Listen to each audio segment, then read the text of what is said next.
citra satelit dengan resolusi yang cukup sedang lah, tinggi betul enggak, karena kalau kita zoom itu masih nampak pecah-pecah. Apalagi kalau untuk kebutuhan detail itu enggak bisa. Nah, penginderaan jauh itu kalau secara definisi itu hanya kita memanfaatkan teknologi ya, ilmu dan teknologi pastinya.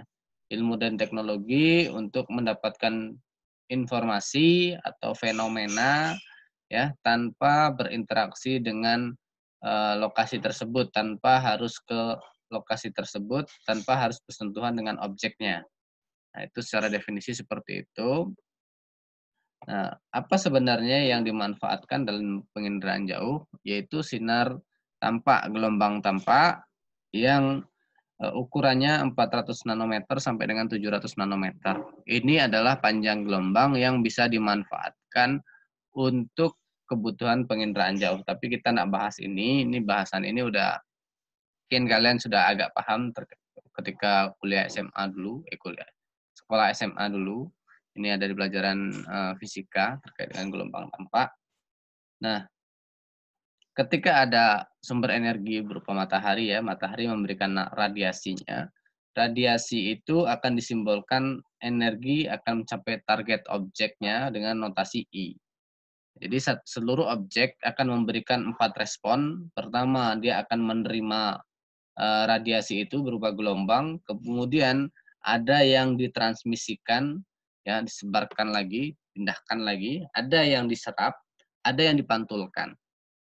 Nah, ketika gelombang yang dipantulkan inilah nanti yang akan didefinisikan, yang akan digunakan menjadi dasar acuan penginderaan jauh yang akan ditafsirkan menjadi gambar yang awalnya hanya berupa gelombang, gelombang kemudian diolah menjadi beberapa dot, dot menjadi pixel, pixel menjadi band. Band baru kita bisa olah menjadi mau jadi apa dia, mau jadi untuk tutupan lahan, untuk fenomena, untuk titik kebakaran ya, itu nanti. Kemudian dalam hal memantulkan, beberapa objek bumi itu beda-beda. Ada yang langsung memantulkan sempurna, ya seperti jalan raya, kemudian ada yang memantulkan secara segala arah.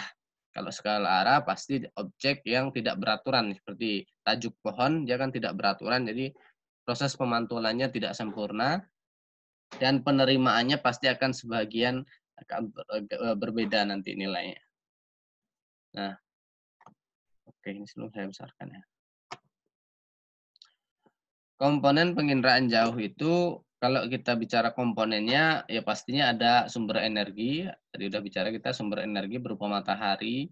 Kemudian ada jalur atmosfer yang harus dilewati ketika kita bicara wahana yang di luar atmosfer. Ya, ketika di bawah atmosfer berarti atmosfer ini tidak masuk dalam komponen. Kemudian ada interaksi antar tenaga dan objek ya. Antar tenaga matahari ini tenaga sumber tenaganya dengan objeknya. Kalau tanpa ada interaksi dia tidak akan bisa memantulkan ya. Kalau ketika malam hari gitu, malam hari kira-kira ada sinyal enggak apa ada penerimaan data enggak? Ya, pastinya seharusnya ada dengan memanfaatkan, tapi biasanya ya nggak ada. Kenapa dibilang nggak ada? Coba kalian terbangkan drone atau kalian foto di tempat gelap, kan pasti nggak ada objek hitam. Berarti tidak ada yang bisa dipantulkan. Kita bisa memberi tapi tidak bisa memantulkan karena tidak ada sumber energi.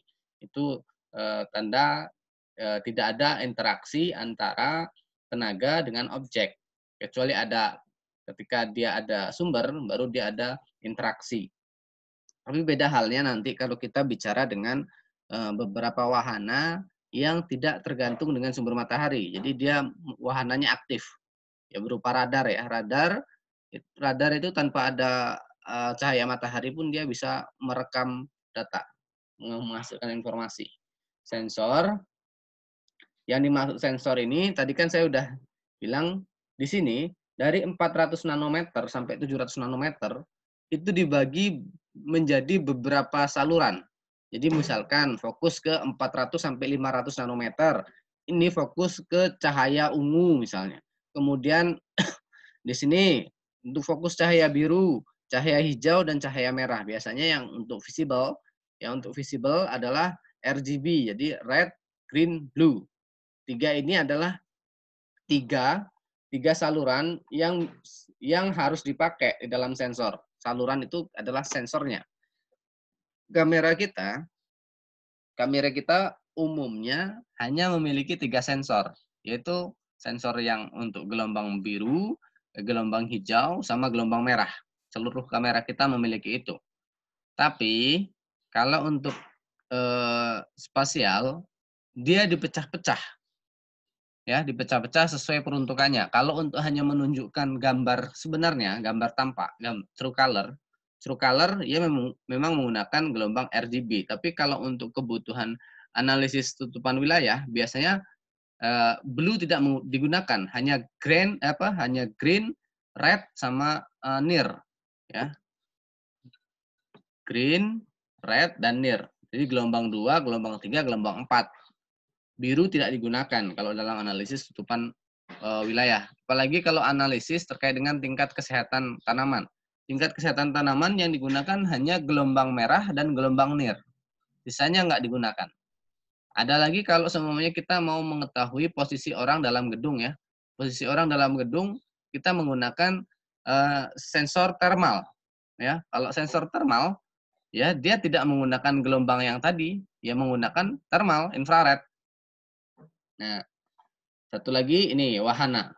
Kalau sensor ini terkait dengan gelombang atau alat yang digunakannya atau banyaknya data yang bisa dibaca oleh satu wahana, ya. Wahana, sedangkan wahana itu sendiri ini adalah alatnya ini, ya, wahana. Alatnya bisa jadi wahananya berupa kren, ya, mobil kren membawa sensor, sensornya berupa kamera, kameranya ada di dalamnya ada RGB-nya, jadi dia moto, atau dengan helikopter, foto udara juga, atau dengan pesawat, atau dengan drone, atau dengan satelit. Itu wahana namanya. Sensor adalah kemampuan dia merekam panjang gelombangnya. Perolehan data, ya, setelah ada interaksi antara tenaga dan objek dan juga ada sensor serta wahana, maka akan diperoleh data dengan cara memproses hasil pantulan dari objek. Radiasi matahari memberikan radiasi ke objek. Objek akan memantulkan sebagian gelombangnya diterima oleh satelit. Satelit akan memberikan sinyalnya ke stasiun di bumi.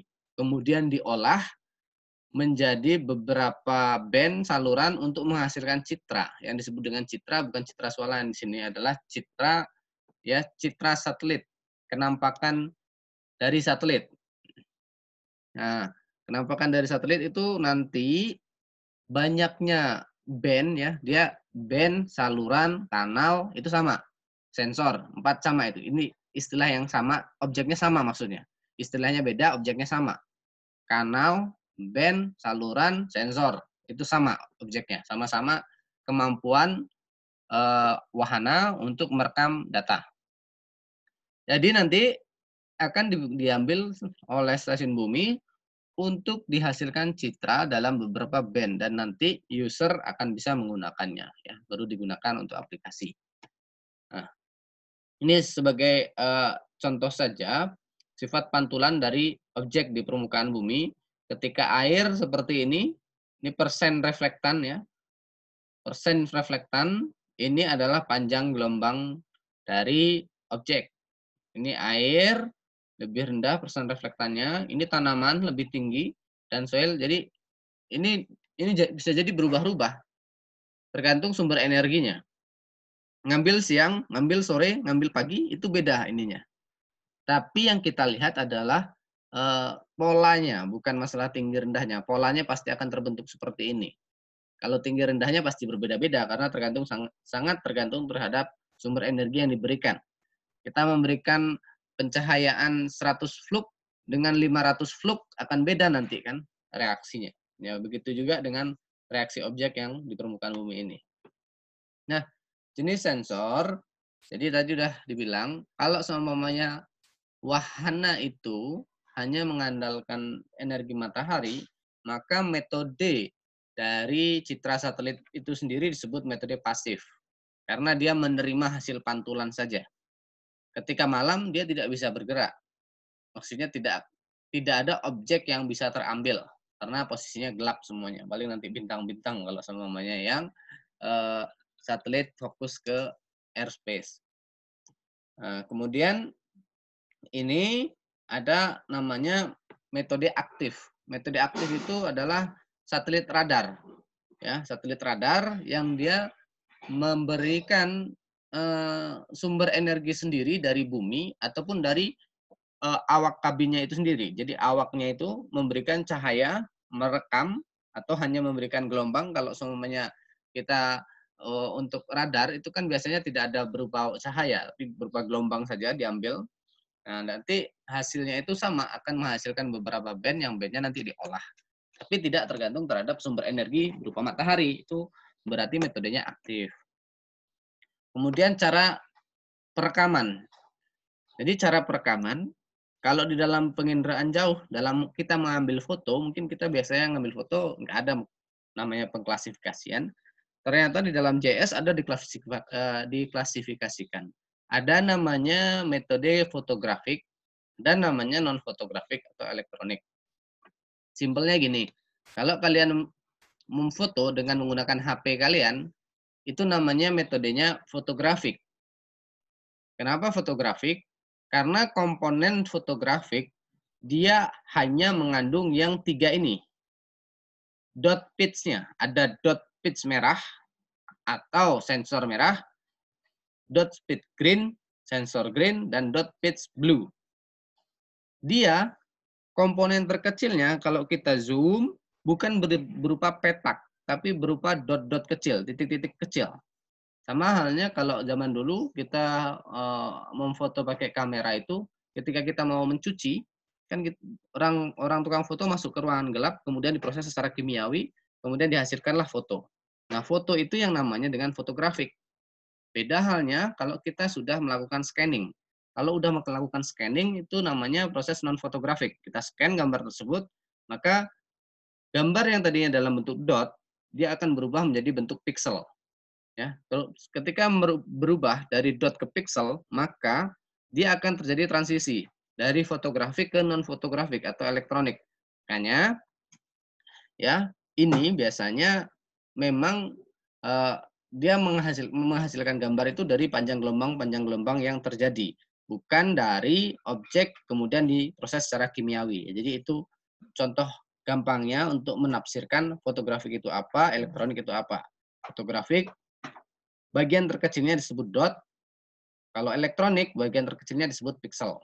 Yang objeknya nanti akan diambil oleh citra satelit. Nah, ini yang wahana tadi. Jadi ada wahana itu diambil dari mobil kren atau boom. Kemudian ada dari helikopter, kemudian ada pesawat udara, ada balon udara, ada roket, dan yang paling tinggi adalah yang satelit. Nah, si satelit ini kan orbitnya di luar atmosfer, sudah di angkasa sana. Roket pun ya ada sebagian, cuman kan kadang ditumpangkan saja. Nah, di drone sama, nanti drone di sini juga. Data inderaja, ya data inderaja itu penginderaan jauh. Ada 3 secara umum, ya ada foto udara, ada citra satelit, ada radar. Yang 2 ini, foto udara dan citra satelit mengandalkan sumber energi matahari. Sedangkan radar itu tidak mengandalkan sumber energi matahari. Ya, contohnya kapan kita menggunakan radar? Kalau semuanya kita melakukan pemetaan kedalaman laut. Jadi kita mau memetakan kedalaman laut misalnya di pulau apa namanya? Pulau Seribu lah gitu di Jakarta kan. Dia melakukan pemetaannya itu enggak bisa dengan mengandalkan citra saja karena citra itu sangat bias nanti. Walaupun sebenarnya bisa, tapi terkait dengan akuisisinya akan sangat berbeda karena dia kan hanya menafsirkannya dari pantulan ketika air dalam sama air dangkal itu kan pasti beda pantulannya. Nah, tapi kalau radar dia akan sampai bisa ke dasarnya, bisa digambarkan 3 dimensinya seperti apa. Nah, ini contoh antara foto udara. Ini saya foto udara menggunakan drone, kemudian ini citra satelit yang saya ambil dari Google Earth. Di Google Earth sebenarnya kalau kita bicara citra satelit nanti kan ada nama citra, nama siapa yang brandnya itu dari mana brandnya. Cuman kalau kita sudah masuk ke Google Earth, kita tidak tahu itu jenis citranya apa. Apakah Iconos, atau Landsat, atau Spot 6, Quickbird, dan seterusnya. Kalau foto udara seperti ini jalan, dia sangat detail ya. Kalau foto udara itu tergantung tinggi berapa dia terbang. Kalau drone itu hanya mampu tinggi 500 meter. Citra satelit di luar angkasa sana ya, makanya seperti ini kontras perbedaannya. Tapi ada beberapa citra satelit yang memang bisa sangat detail ya, 1 meter kali 1 meter. Nih beberapa jenis citra satelit yang nantinya ini menjadi tugas kalian. Ya, ini langsung saya kaitkan ke tugas saja. Jadi, nanti kalian harus mencari literatur, kalian membahas satu persatu citra satelit yang ada di sini, atau yang di luar sini pun tidak masalah. Yang harus kalian tahu adalah dari mana dia, dari negara mana dia diterbangkan, atau milik negara mana dia citra satelit tersebut. Kemudian bagaimana terkait dengan resolusinya, dari resolusi spasial, resolusi resolusi temporalnya, dan seterusnya. Nah, di sini resolusi satelit cuaca misalnya, citra satelit cuaca. Di sini diantaranya ada NOAA, GOES, TIROS, Himawari. Ini contohnya nih. Dia skalanya itu bisa sampai 1 kilo kali 1 kilometer. Jadi cakupannya hanya 1 kilo sampai 1 kilometer atau lebih besar lagi bahkan. Jadi se-Indonesia itu kadang cuma satu image aja. Makanya analisisnya memang analisis tentang cuaca, skopnya tidak bisa tidak bisa sampai ke sumber daya alam. Dia melihat bagaimana pergerakan angin, bagaimana nanti prediksi cuaca. Nah, hanya sampai sana. Ini ada NOAA, ada GOES, ada TIROS, ada Himawari. Ini Jepang, kemudian ini Amerika, yang 3 ini. Ya, kalian lebih detailnya nanti kalian cari sumber literaturnya. Kemudian ada satelit sumber daya alam atau permukaan bumi. Dia sampai ke permukaan bumi, bahkan sampai bisa mendefinisikan bebatuan. Jadi jenis bebatuan geologi atau soil ya, bisa didefinisikan melalui citra satelit ini. Di antaranya ada Landsat. Ya, Landsat itu sudah ke 4 kali orbit, maksudnya dengan membawa sensor, menambah sensor. Dari pertama sensornya hanya 5, kemudian Landsat 7 sensornya 8, Landsat 8 sensornya 12. Apa aja itu? Nah, kalian nanti cari tahu. Di antaranya itu pasti akan membawa gelombang yang 5. Yang 5 itu lengkap. Ada RGB, red, green, blue, kemudian near, dan pankromatik. Ya, pankromatik ini nanti berhubungan dengan kondisi kelembaban, kondisi iklim. Jadi sebenarnya citra sumber daya ini sebenarnya bisa juga dipakai untuk yang satelit. Cuman kalau skop luas, ya kita harus mozaik, jadi menggabungkan karena liputannya dia di frame kecil. Kalau ini frame-nya besar. Spot begitu juga, tapi spot itu lebih tinggi ya. Kalau kita bicara resolusi spasial, Landsat itu yang paling kecil hanya 30 meter kali 30 meter. Artinya apa? Jadi objek di bumi yang bisa terekam sama dia, yang agak jelas itu objek yang 30 meter kali 30 meter. Kalau kurang dari 30 meter kali 30 meter, objek itu tidak akan jelas. Contohnya kayak rumah ya. Tidak akan jelas kalau kita menggunakan citra Landsat. Kalau kita mau mendigitasi rumah. Tapi kalau menggunakan spot, agak jelas karena spot itu 10 meter kali 10 meter. Ya, spot itu 10 kali 10 meter. Kalian bisa nanti cari literaturnya. Ada aster dan lainnya gitu. Saya nggak sebutkan semuanya. Saya hanya mengenalkan, nanti kalian, sudah saya bilang, sumber informasi, sumber ilmu tidak hanya dari saya hanya tutor, saya hanya fasilitator untuk sama-sama kita belajar ya, untuk menambah wawasan dan pengalaman kita. Ini contohnya nih. Ini contohnya dari citra Landsat. Jadi Landsat dengan bandnya ini kalau seperti ini, warna yang digunakan ini kan cuma beda warna, tidak warna yang sebenarnya. Kalau penampakan sebenarnya seperti ini harusnya ya. Ini band yang digunakan ini bukan 1 2 3 tapi 2 3 4, atau jangan disebut nomornya, biasanya setiap Landsat itu beda-beda nomornya. Posisi green, blue, red, near, panchromatic, dan seterusnya itu posisinya beda-beda setiap setiap orbitannya. Landsat 5 seperti ini, Landsat 7 seperti ini angkanya. Misalnya Landsat 7 di angka 1, 2, 3.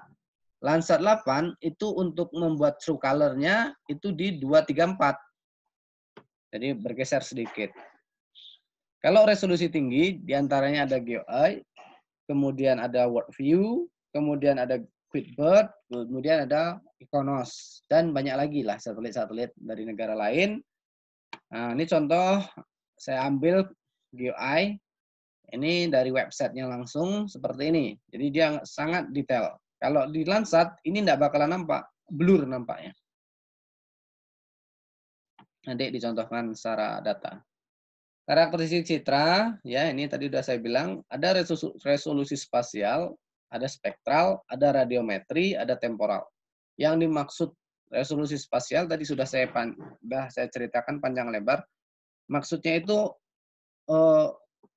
kemampuan sensor atau wahananya mengambil objek terkecil di muka bumi. Kalau Landsat 30 kali 30 meter, kalau seumpamanya Spot 10 kali 10 meter. Kemudian kalau QuickBird itu bisa 1 meter kali 1 meter. Iconos 2,5 meter kali 2,5 meter. MODIS itu 500 meter kali 500 meter. Paling besar itu kita cerita resolusi spasial. Kalau resolusi spektral adalah banyaknya sensor yang dibawa oleh satu wahana. Kalian bisa cari definisi lebih detailnya lagi, tapi intinya itu, resolusi spektral itu banyaknya sensor yang dibawa oleh satu wahana. Kalau semuanya Landsat 5, Landsat 4, Landsat 5, Landsat TM namanya, itu membawa sensor cuma 5. Tadi sudah saya ceritakan sensornya, ada RGB, NIR, dan panchromatic. 7 naik, lain lagi, 8 naik, lain lagi. Kemudian beda satelit, beda lagi sensor yang dibawanya. Spektral berkaitan dengan sensor yang dibawanya. Kemudian resolusi radiometrik itu berapa bit dalam satu kanal. Ya, kalian definisi bitnya, ya kalau ini tidak terlalu kalian tidak usah bahas yang radiometrik. Intinya, dia ada yang berbeda-beda. Jadi sensor itu hanya mampu merekam 8 bit untuk satu kanal. Apa itu bit? Nanti kalian bisa cari tahu sendiri. Ini tidak terlalu dipahami biasanya, tapi saya uraikan juga. 8 bit, kemudian ada yang beberapa yang ngambil dari 16 bit, ada 32 bit untuk satu kanalnya. Ya. Ini berkaitan dengan kemampuan elektroniknya. Jadi berapa bit dia. Resolusi temporal adalah kemampuan wahana atau sensornya mengambil objek pada posisi yang sama. Jadi kayak sekarang ngambil Kota Padang.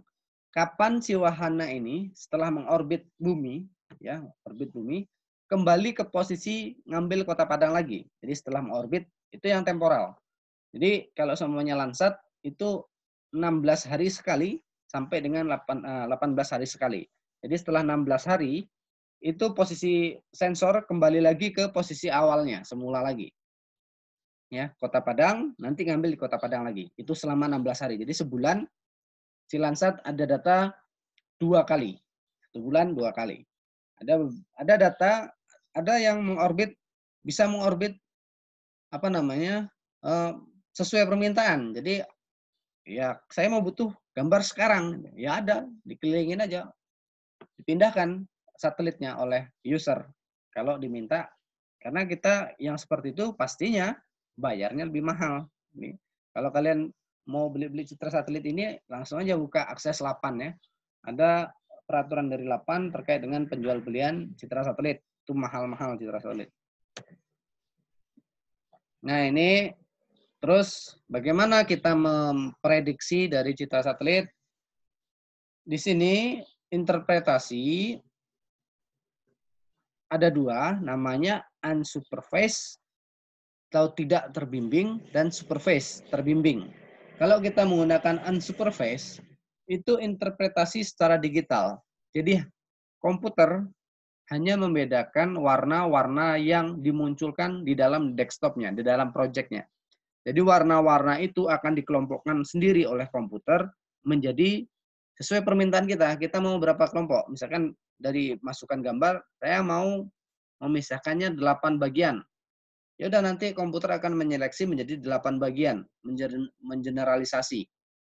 Nanti yang 8 bagian ini akan saya definisikan, satu untuk pemukiman, dua untuk vegetasi A, vegetasi B, vegetasi C, ya, dan seterusnya menjadi 8 kelompok.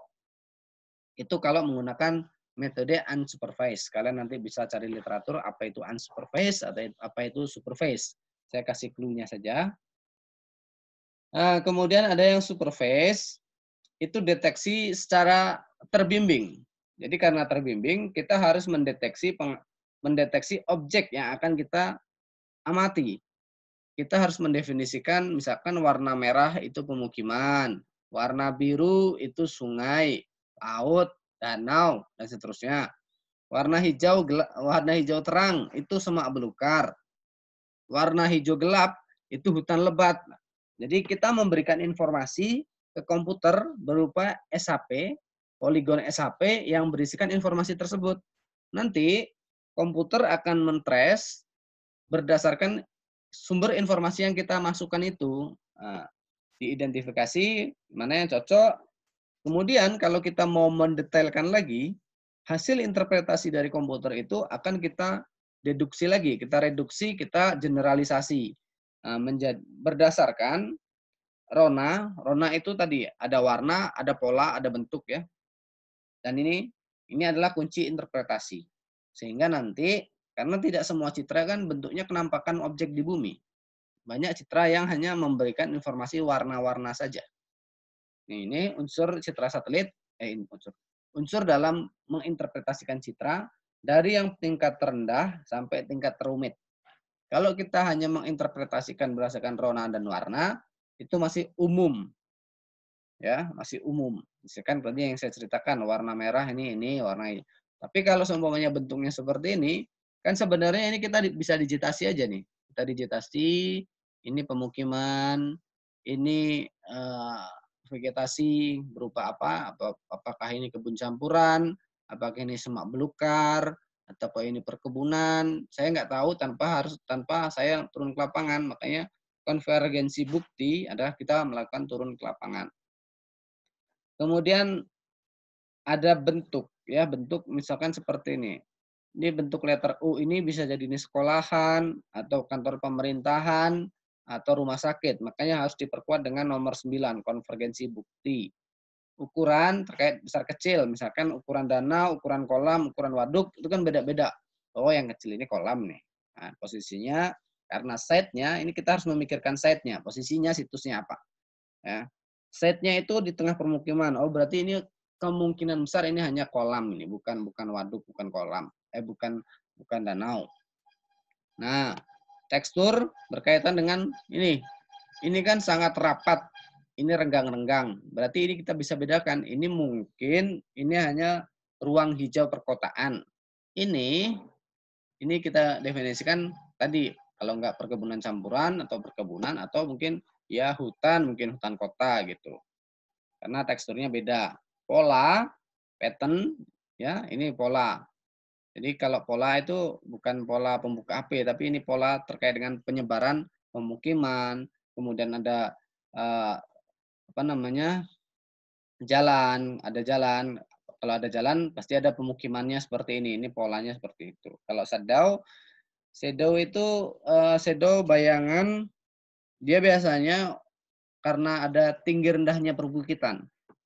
Tinggi rendahnya perbukitan karena ada sumber energi berupa matahari, dia akan memberikan respon panjang bayangan. Jadi kalau semakin panjang bayangannya berarti semakin tinggi bukitnya. Atau keberadaan awan. Keberadaan awan dia pasti ada bayangannya. Nah, bagaimana kita mendeduksi, memprediksi yang tertutup awan itu? Set, ya, set atau situs ini sudah saya ceritakan itu terkait dengan posisi. Kalau kita udah tahu posisinya, oh di sana kolam bukan danau, ya udah gitu. Asosiasi adalah terkait dengan interaksi. Maksudnya kalau ada rel kereta api pasti ada posisi stasiunnya. Di mana stasiun-stasiun itu? Itu yang dimaksud dengan asosiasi. Ini cara perolehan dan analisis data. Ya kalau citranya resolusi tinggi seperti ini gampang ini. Nah, oke, sekarang saya buka yang versi realnya, maksudnya versi ArcGIS-nya seperti apa. Oke, sampai sini ada pertanyaan? Halo, semuanya? Enggak, Pak. Enggak. Ini HP-nya masih di dekatnya nih kan? Masih, Pak. Oke, Masih, ya. Pak. Bentar, ini saya buka ArcGIS. Saya mau menunjukkan ke kalian. Oke, sambil kita buka ArcGIS, Corona di Sumbar sudah 76 kasus ya. Dia udah sangat banyak. Kita posisi di Indonesia ini nomor berapa ini? 1, 2, 3, 4, 5, 6, 7, 8. Kita nomor 8 di Indonesia ya, terbanyak nomor 8. Jadi sudah ya cukup riskan lah. Kalau di dunia kita masih agak jauh. Arab Saudi biasanya kita bersaing ya, bersaing untuk mengupdate data dengan Arab Saudi. Sekarang Arab Saudi sudah melonjak sampai 11.000, kita masih di angka 7.000.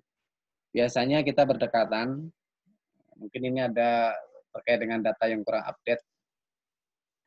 Oke, tadi saya sudah terbuka. Nah ini contohnya, kemarin saya sudah mendownload Citra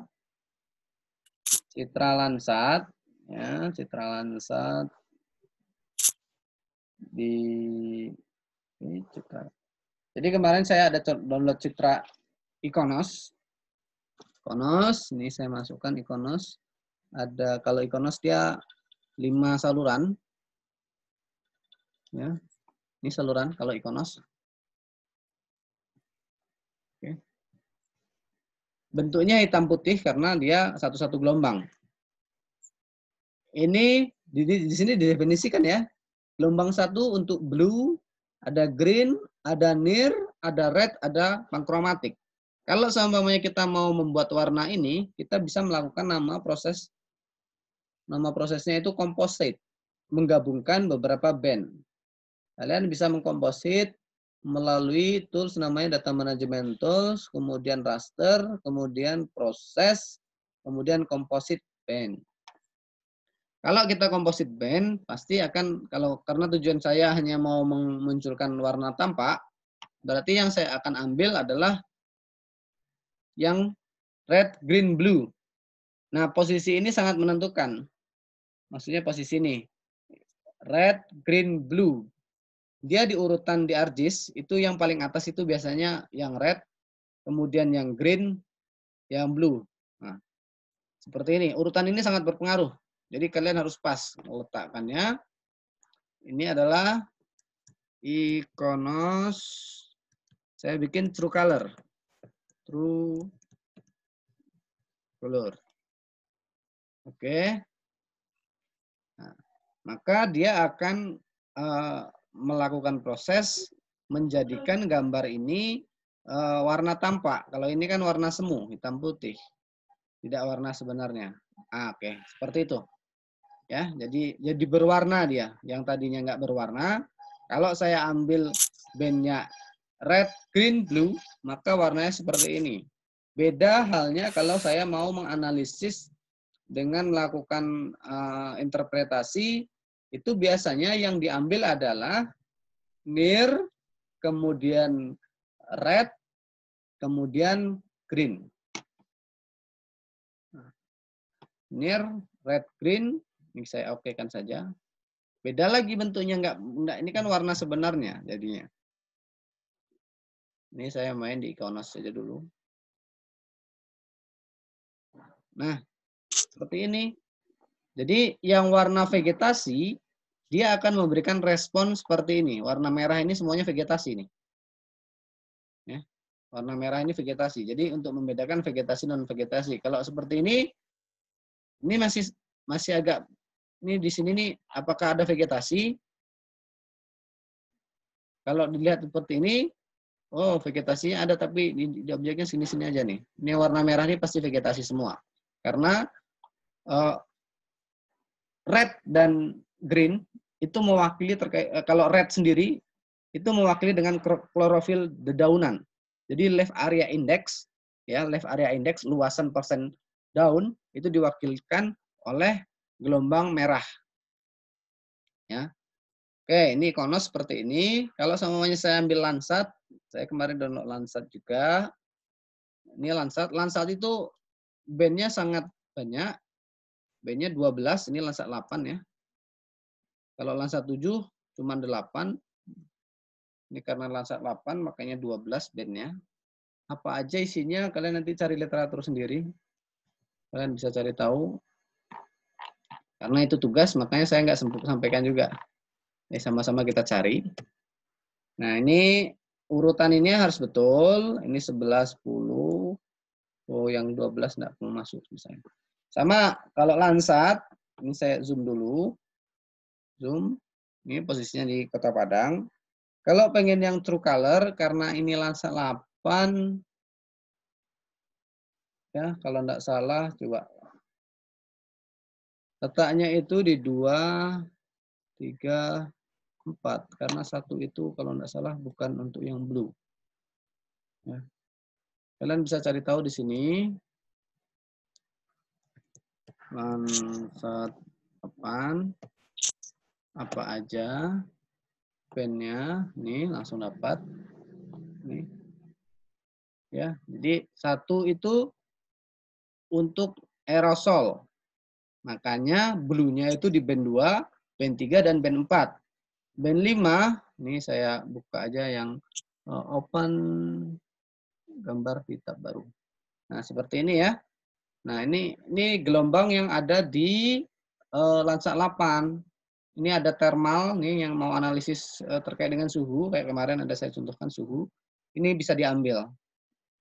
Biasanya kalau untuk analisis kesehatan, ngambil band 4 dan band 5. Nah, ini definisi-definisinya. Ini resolusi spasialnya. Tadi kita ngambil 2, 3, 4. Nah, betul ya nih. Jadi true color, ini Kota Padang. Dari yang warna hitam putih menjadi warna yang sebenarnya. Kalau kita mau analisis terkait dengan tutupan lahan, biasanya diambil ini 3, 4, 5, atau nanti 6, 5, 4. Coba kita kombinasikan 6, 5, 4.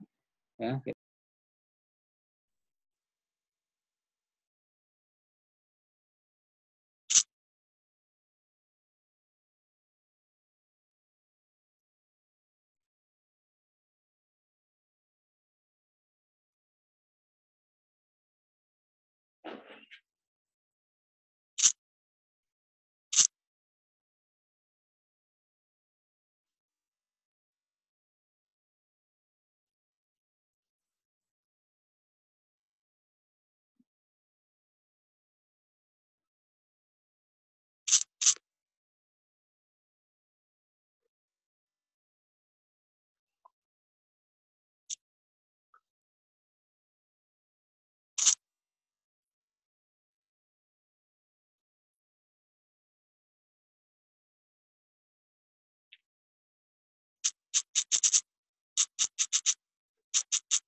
Oke. Oke, jadi ini kalau yang spot dia lebih tinggi daripada yang Landsat. Oke, seperti ini nih. Ini yang true color, sama-sama true color. Ini Landsat, yang 30x30. Ini spot. Ya. Oke, sampai di sini mungkin ada yang mau bertanya terkait dengan materi ataupun tugas. Silakan semuanya. Halo. Halo semuanya. Halo. Ada pertanyaan? Ada pertanyaan? Tidak, Pak. Enggak ada ya. Kalau enggak ada, kita sudah selesai sesi hari ini. Ya. Tidak panjang-panjang hari ini. Terkait dengan tugasnya sudah paham semuanya kan? Halo. Sudah, Pak. Ya, nanti kalau kan nilai bisa kalian lihat di dalam Google Classroom. Ada yang masih kosong-kosong dari saya maupun Bu Nika, kalian bisa klarifikasi dan kalian bisa nyusul tugasnya lagi. Karena penilaian, karena kita kondisinya seperti ini, ya penilaian hanya berbasis terhadap apa yang kalian berikan ke kami. Dari kami yang berikan tugas, ada respon tidak? Kalau tidak ada respon, ya berarti tidak ada penilaian di tugas tersebut. Ya.